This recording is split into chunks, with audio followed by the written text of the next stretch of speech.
Gaius Pompeius was the only son of social war commander and ex-consul, Pompeius Strabo.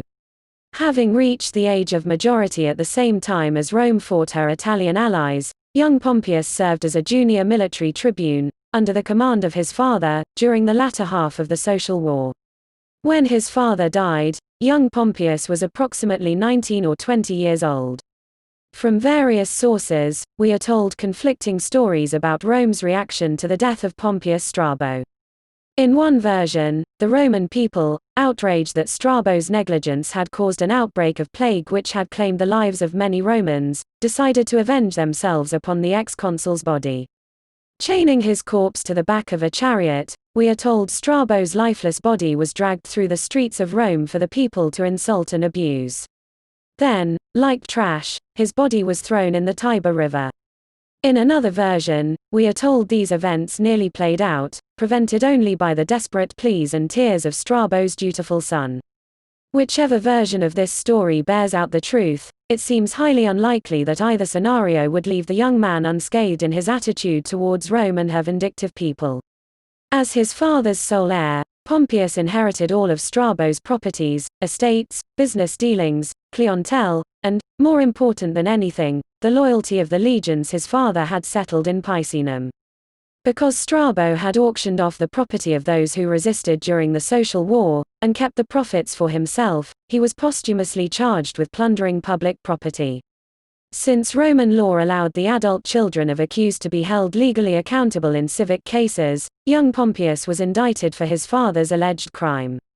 Such an indictment, it seems, would have done little to endear the young man towards a people for which he probably held some measure of growing contempt. The judge for Pompeius's trial, a man by the name of Antistius, took a liking to the charismatic young man. Perhaps he felt compassion for Pompeius's situation as a young man forced to defend his father's corpse, then to be brought to trial soon after. Or, the judge may have felt that aligning himself with a young man who had just inherited the die-hard allegiance of so many veterans might prove useful to him in the future. For reasons known only to the judge, Pompeius was offered a marriage. He accepted the judge's daughter, Antistia, as a wife, and then he was promptly acquitted of his father's alleged crime. Like Gaius Marius and so many others, Pompeius Strabo had reached the consulship while being defined as a new man. Though he seemed the perfect ally for the populares, Pompeius Strabo chose to side with the optimates during Cinna's and Sertorius's siege of Rome. The fact his father chose Rome's elite over her common people might be why Pompeius, of his own initiative, and with no authority or senatorial directive, raised 3 full legions from among his late father's loyal troops, veterans, retirees, and clientele. His army complete, Pompeius began a march to deliver his men to the hands of Sulla. Another Marian commander, a general named Brutus Damasippus, was one of 3 commanders sent against Pompeius the moment the Marians learned of the young man's unlawful conscription of legions for Sulla. Damasippus marched his army to join Marian commanders, Carinus and Censorinus. These 3 combined commanders attacked Pompeius at Clusium, where at only the age of 24 years, Pompeius defeated their forces. When Pompeius arrived with 3 legions of freshly blooded troops, a surprised Sulla, who understood that his legions had rallied out of loyalty to young Pompeius rather than himself, named Pompeius as one of his primary lieutenants. This allowed the young man to lead his own men, while simultaneously earning, for Sulla, the approval and respect of those men. Sulla then ordered Pompeius to march to the aid of Metellus Pius in Etruria, who was in Carbo's crosshairs. When Carbo reached Etruria, he found a much larger army than he had anticipated. This tied him up longer than he planned, and left the inexperienced Marius the Younger alone to face Sulla. At the town of Sacriportus, Marius the Younger lost almost 30,000 men to Sulla, who lost 23. With Marius routed, most of his remaining forces scattered. Marius, and the 7,000 who remained loyal to him, made for the heavily fortified town of Praeneste, or modern-day Palestrina. Before bolting himself behind the town's protected walls, he wrote to his loyal adherents in Rome that the battle was lost. Fearing Sulla would march on Rome again, Marius the Younger sent orders to immediately execute any they thought might attempt to aid Sulla in retaking the city. The names of every senator who had voiced conservative support for Sulla in the Senate during the Cinna administration were added to the letter, then Marius sent it off to Rome.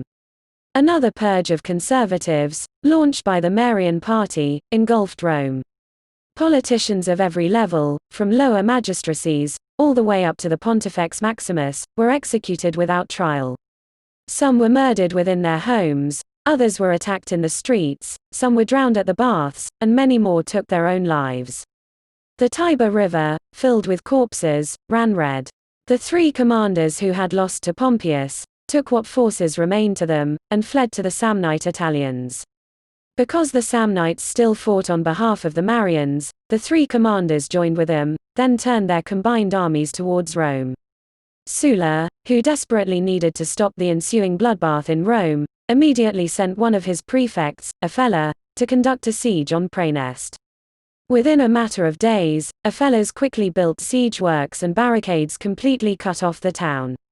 Sulla also ordered his cavalry to ride ahead in the hopes of slowing down the Samnite armies, while he prepared his legions for a hard, forced march to Rome.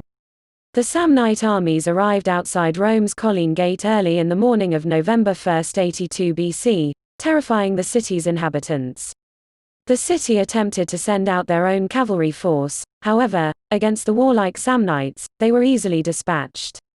This attempt, however, did give Sulla's dispatched cavalry, who had raced to Rome at speed, a chance to organize themselves and begin harassing and harrying the Samnites. Sulla finally arrived with his armies around noon of the same day, and ordered camp near the Colline gate. Though his generals advised him to allow his men to recuperate from their long, overnight march, Sulla allowed his legions only a meal and a short rest. Around 4 o'clock in the afternoon, as the sun was beginning to drop in the sky, Sulla deployed his battle lines. During the ensuing battle, which took place throughout the entire night, Sulla's left flank collapsed. This forced his men to fight with their backs to Rome's walls. With Marians manning those walls, Sulla's men had to fight both in front and behind themselves. Though Sulla rode to his left flank and pleaded, encouraged, and even threatened his men into continuing the fight, the left side of his army was shattered, with many casualties. Then word came from another of Sulla's lieutenants. Marcus Licinius Crassus, whom Sulla had put in command of his right flank, had completely routed the Marians' left flank. Crassus wanted to know if they could have supplies so the men could break for some food. Sulla used Crassus's victory to boost the morale of his left flanking men until Crassus's men could ride to their aid, and the fighting continued throughout the night. By morning, Sulla's army had seized the camps of the Samnite leader, as well as Marian commander, Carinus, causing many among the Marian command to flee. By daybreak, the entire Marian army broke ranks and ran. Though more than 50,000 men fell at the Battle of Colline Gate, Sulla, alone, stood as master of Rome.